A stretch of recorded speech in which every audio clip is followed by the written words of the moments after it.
The course is called ELE 2000. It's the first professional course in the sequence for teacher education for elementary and middle level students.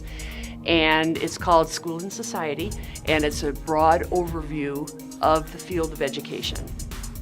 One of the requirements for the course is that they have the opportunity to go out and observe in schools. And so we put together at the beginning of the semester, we collaborate with local school districts, and they allow our students to go in and do these observation times. And so we set up schedules. The teachers provide us their schedules when they would be available to have our students come in to do that.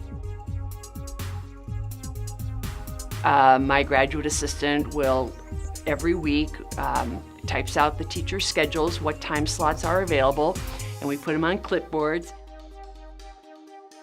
And I had to create these spreadsheets every week for the teachers because the schedule would change periodically because of field trips or holidays. And so every week was going to be different. There was 15 teachers. So every Monday, that's what I would do. I would come in and do that spreadsheet, put them on the clipboards, take them to class. And I'm in the auditorium in Buzzard, and I usually have around 120 students per semester. So it's a lot of students. And so we spread the clipboards out. And so what they would do is they would come up with their phones or planners or whatever they were going to, and they'd have to look at the various clipboards to find out what times were available that would match with their schedule so that they could go out and do these observation hours. With the clipboards, yeah, definitely it was chaotic because everybody's up there trying to scramble for the same, for, you know what I mean, teachers that they haven't had yet. And it's just a whole lot of hoping you get there first come, first serve. So you had to get to class on time in order to try to get a time that was going to accommodate you. And so it was a bit of a headache because if you didn't get to class before it started, you probably weren't going to get the slot you wanted. I mean, literally, it would be crowds of people coming up to the front of the auditorium, grabbing different clipboards, trying to figure out trying to share, trying to find rides. If they didn't have a vehicle, they were trying to coordinate schedules with each other and all of that. It was chaotic is a nice word. And it cut into class time because, especially at the beginning when they were, doing a lot of that, and then we would have to stay after class and do all that. And it was working, but it was laborious. And I thought, as the students were gathered around all these clipboards every class period, I thought, this looks like the internet to me. This looks like all these people from all over the world gather around small bits of information. And then it dawned on me, why can't we do this online? So that's when I went to Dr. Dale and I said, if I could figure out a way to do this online, would you be open to that? And she said, sure. I'm not sure it can be done, but yeah. So I just got online, looked up CATS, found the person I thought would probably be the one to contact, and that was Danny Harvey. And I shot him an email, told him what we were thinking about, and if it was even possible, in the realm of possibility. And he got back to me probably that same day. And then within another couple days, he was at my desk looking at the clipboards and thinking about what could be done. Basically, in the email, she was telling me this is what they wanted to do. Have an online registration system for student observation in classrooms. And fortunately, I've done several other projects that are close. It would be close to this. I have a number of systems online here at EIU for registering for workshops in various departments. So I would say, this is what we need, and he'd go back and do something and send me a link, or I would go to his desk and he would show me what he had, and I was amazed. It's like whatever I could think of, he could figure out. So I said, well, give me maybe a week or two, and so I would come up. In that first week or two, I came up with a first draft of the project, and from that point on, it was okay. Come up with something, let them work with it, and see how it would work or not work, and then based on their feedback, make additional modifications to the app. The entire system, as far as what the student sees, is a series of web forms and web interfaces. From the student's perspective, they just have to sign in using their EIU ID, and then they see a place where they can view time slots, and they can choose if they want to look at a school and all the teachers available during that week for the school, or they could look at a particular teacher and all of that teacher's time slots for that particular week. And then there's 2 slots for every time period for a teacher. So 2 students can see a teacher at the same time. And then once you go on there, it's organized where you click the school that you specifically want to look at, and you click the teacher that you specifically would like to see.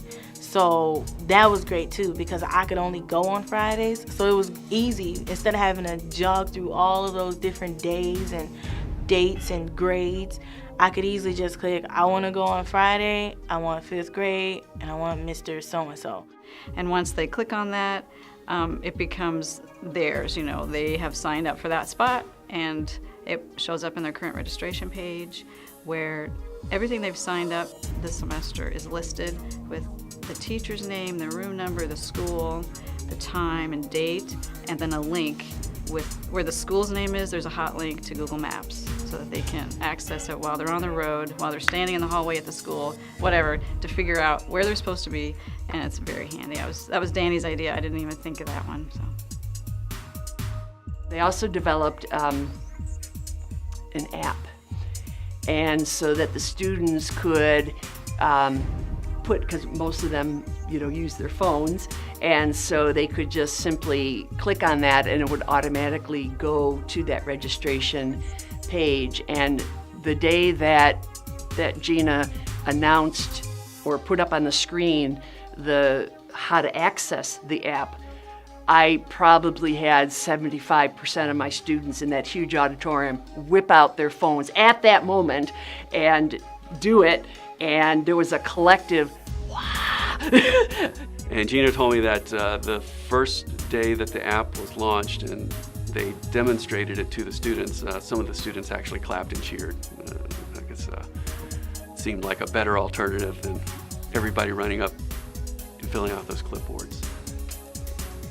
A lot of people were laughing because they couldn't believe they could do it on their cell phone. They couldn't believe it was an app that they could just go into to get to to sign in and to use that calendar sort of thing. And they even had it for, iPhones and then your Androids. So those people could get the app without having to worry about, well, I have an iPhone. And then one girl in our classroom actually did it while we were sitting there. And she said it worked. So I didn't use it on my phone. I just did it on the computer. But I did download the app eventually, and I checked for the school, which school I was supposed to go to that day. So it was convenient. Like, say you forgot to write it down, it's in your phone. So you don't forget your phone. Everyone is just thrilled with it and amazed by it, which is a little bit surprising to me because it just seems so natural. Like, why wouldn't you do this online? But I'm really glad that it's helped everybody and that they love it.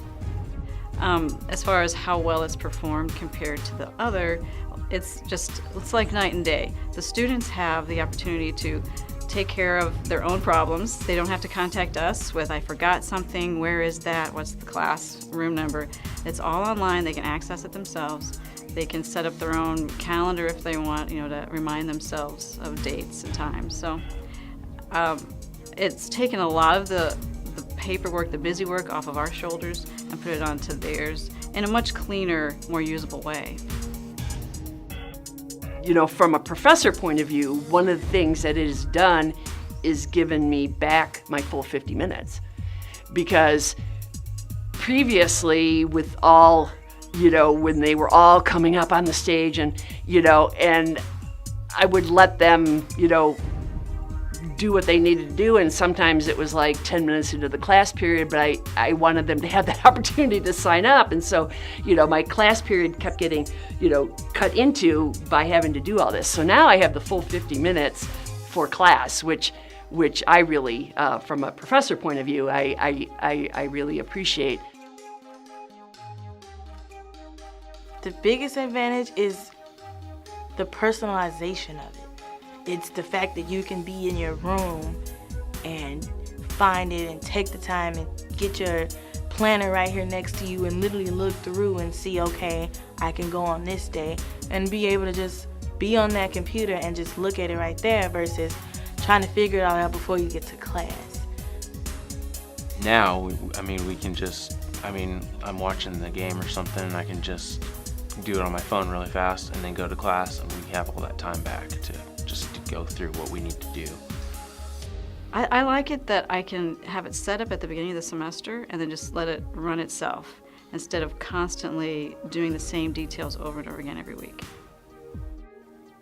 It promotes professionalism because, again, the students take ownership of that. It's helping them to develop positive dispositions. The charts that are going to the teachers are very professional looking compared to what they looked like before. It's a huge difference. And the students take responsibility for it. It's not so much myself or my GA having to fill in the gaps or whatever, that the students truly take ownership of that, and that the technology is allowing us to give those students those opportunities to become more independent, to really start taking on the role of thinking like a teacher, that whole professionalism, that whole disposition thing. And the technology is allowing us to foster that, and I'm very, very thankful for that.